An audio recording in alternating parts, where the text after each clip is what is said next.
പ്രധാനമന്ത്രി നരേന്ദ്രമോദിയുടെ തിരുവനന്തപുരത്തെ വിമർശനങ്ങൾക്ക് മറുപടിയുമായി മുഖ്യമന്ത്രി പിണറായി വിജയൻ. മോദി വസ്തുതകൾ മനസ്സിലാക്കി സംസാരിക്കണമെന്ന് പിണറായി പറഞ്ഞു.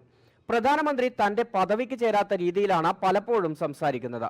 ജനങ്ങളോട് സംസാരിക്കുമ്പോൾ വസ്തുതകൾ ഉൾക്കൊള്ളാൻ ശ്രമിക്കണം. പലപ്പോഴും പ്രധാനമന്ത്രി വസ്തുതകൾക്ക് വിരുദ്ധമായാണ് സംസാരിക്കുന്നത്. SNC ലാവ്ലിൻ കേസിൽ മുഖ്യമന്ത്രിയെ അധിക്ഷേപിക്കാനാണ് മോഡി ശ്രമിച്ചത്. കോടതി ലാവ്ലിൻ കേസിൽ തന്നെ കുറ്റവിമുക്തനാക്കിയതാണ്. എന്നിട്ടാണ് റഫാൽ അഴിമതി നേരിടുന്ന പ്രധാനമന്ത്രി വസ്തുതകൾ മനസ്സിലാക്കാതെ അപവാദങ്ങൾ പറയുന്നത്. രാജ്യത്തെ തന്നെ ഏറ്റവും അഴിമതി കുറഞ്ഞ സംസ്ഥാനം കേരളമാണെന്ന് പ്രധാനമന്ത്രി ഓർക്കണമെന്നും പിണറായി വിജയൻ പറഞ്ഞു. സുപ്രീം കോടതി പോലും പ്രതിപട്ടികയിൽ കാണുന്ന ഒരാള് കേരളത്തെ മോശമാക്കി ചിത്രീകരിക്കാൻ കേരളത്തിലെ മന്ത്രിമാരെല്ലാം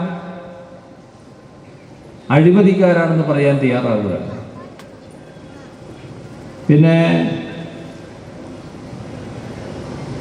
മുഖ്യമന്ത്രി ലാവ്ലിൻ അഴിമതിയുടെ നിഴലിലാണ് എന്നാണ് പറയുന്നത്.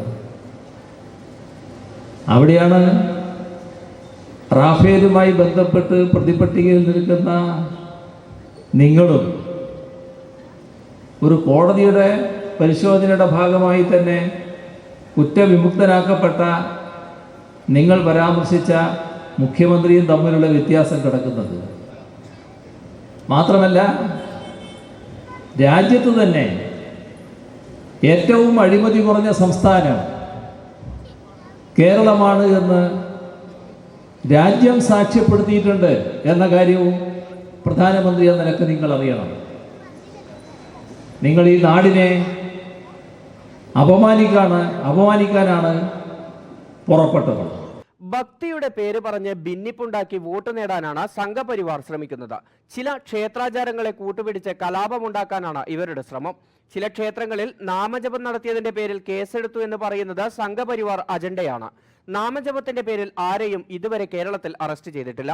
ഭക്തജനങ്ങളെ ആക്രമിച്ചവരെയും അവരുടെ സഞ്ചാര സ്വാതന്ത്ര്യം ഹനിച്ചവരെയും പോലീസിന്റെ കൃത്യനിർവഹണം തടസ്സപ്പെടുത്തിയവരെയും മാത്രമാണ് അറസ്റ്റ് ചെയ്തത്. പിണറായി പയ്യന്നൂരിൽ പറഞ്ഞു. പ്രളയം വന്നപ്പോൾ മോഡി കേരളത്തിന് വേണ്ട സഹായങ്ങൾ നൽകിയില്ല.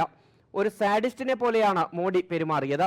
കേരളത്തിലെ ജനങ്ങൾ ദുരിതത്തിൽ ബുദ്ധിമുട്ടിയപ്പോൾ സഹായഹസ്തവുമായി വന്ന UAE ഭരണാധികാരിയെ പോലും മടക്കിയയച്ച് കേരളത്തെ ദുരിതത്തിലാഴ്ത്താനാണ് മോഡി ശ്രമിച്ചതെന്നും അദ്ദേഹം പറഞ്ഞു.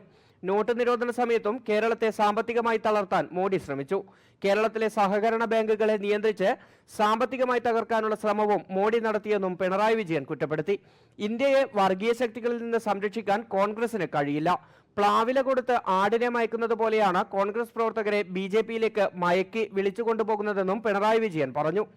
ഈ പ്ലാവില കാണിച്ച് അതിൻ്റെ പിന്നാലെ നടക്കുന്ന ആട്ടുംകുട്ടിയെ പോലെയല്ലേ നമ്മുടെ കോൺഗ്രസ് നേതാക്കന്മാർ BJPക്കാരിങ്ങനെ ചില കെട്ടുകൾ കാണിക്കുമ്പോൾ നാക്ക് നീട്ടി അതിൻ്റെ പിന്നാലെ ഇങ്ങനെ പോകുന്നത്. എന്തൊരവസ്ഥയാണെന്ന് നോക്കണം. അപ്പോൾ നാം ദൃഢമായൊരു നിലപാടെടുക്കണം. കോൺഗ്രസിന് വോട്ട് ചെയ്യാൻ ചിന്തിക്കുന്നവർ പ്രത്യേകിച്ചും. കാരണം നിങ്ങൾ അർപ്പിക്കുന്ന വിശ്വാസമാണ് നഷ്ടപ്പെട്ടു പോവുക. മതനിരപേക്ഷതയോടൊപ്പം വർഗീയതയെ സഹായിക്കുന്ന നിലപാടാണ് കോൺഗ്രസ് എടുക്കുന്നത്. കോൺഗ്രസിന്റെ പല നയങ്ങളും BJPക്ക് സഹായകരമാകുന്നുവെന്നും അദ്ദേഹം കുറ്റപ്പെടുത്തി.